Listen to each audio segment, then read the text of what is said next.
Hi everyone, it's Hunter Lott, your HR problem solver on demand. And this is take 5 from our series, Please Sue Me. Today we're going to take a look at the Fair Labor Standards Act and the salary basis test.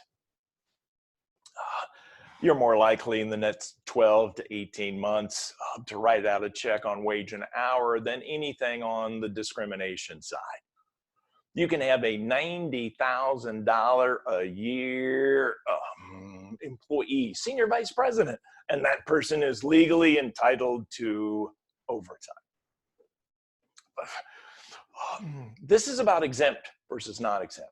Many of us were taught that as long as you put people on salary, you don't have to pay overtime, which is wrong. It's a combination of salary and job duties. Are the job duties exempt from paying overtime? And there are dozens of some odd exemptions. But today we're talking about the salary. There are salary minimum thresholds. Federal threshold, $684 a week, $35,568, which means for the most part, employees making less than $35,568 have to be paid overtime. Some states will bump this up, adjust this based on certain job descriptions, but the salary is fixed and it's every week, and this is part of the salary basis test. As an exempt employee, you are paid that salary regardless of quantity or quality of work. So that if you fail to meet productivity targets, you still get your salary. Substandard work, that's a performance issue. Arrive late or leave early, that's a behavior issue. Violate minor unwritten work rules. I don't want to get caught up where I'm treating exempt like non-exempt. Now, there's some exceptions. Full day absences. When a salaried exempt employee has exhausted all their leave, PTO, vacation, whatever it is, you may be able to dock in blocks of full days.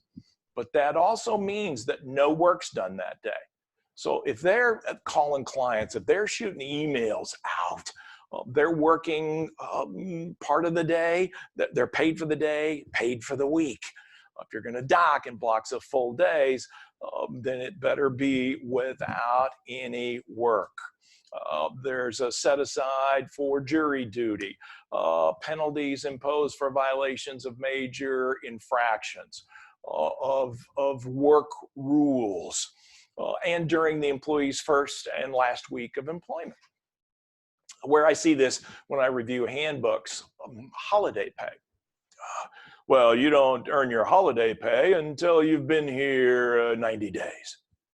No, wait, I'm a salaried exempt employee. I should get holiday pay from day one. What? Well, there's no carve out. When did this change? 1938. This stuff isn't new. Well, you got to work the day before and the day after the holiday to get paid the holiday. Well, yeah, if you're non-exempt hourly, but not if you're salaried exempt. There's no carve out here for salaried exempt working day before, day after. Look, the stakes are high. They can go back 3 years, double the damages for all current and former employees.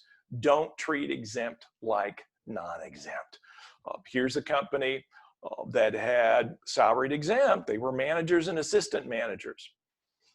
And the company set a mandatory 45-hour minimum work week. Now, if I'm reviewing a handbook and I see that 45-hour, boy, that's a trigger for me. Wait a minute. You don't want to be treating exempt like non-exempt. You can set different definitions of days and weeks, but you start playing hours, and sure enough, the manager's saying, well, you didn't put in your 45, so you're not getting paid your full salary. Oh, but since you're salaried exempt and you worked over 40, but you're not getting paid overtime either. And the attorney is very clear here. The issue in this case is simple. If the company wants to pay the employees hourly and not pay them when they don't work, it also has to pay them for overtime. Now, this case involved millions of dollars and was settled out of court. But pay attention to your CPA, pay attention to HR. They're not making this stuff up. This is why they've been so squirrely about record keeping and time cards, dotting the I's and crossing the T's. Hey, any questions? Contact me at hr@hunterlot.com. Click on the link for a free handbook review, and I'll send you back my snarky comments. Thanks for watching. This is Take 5.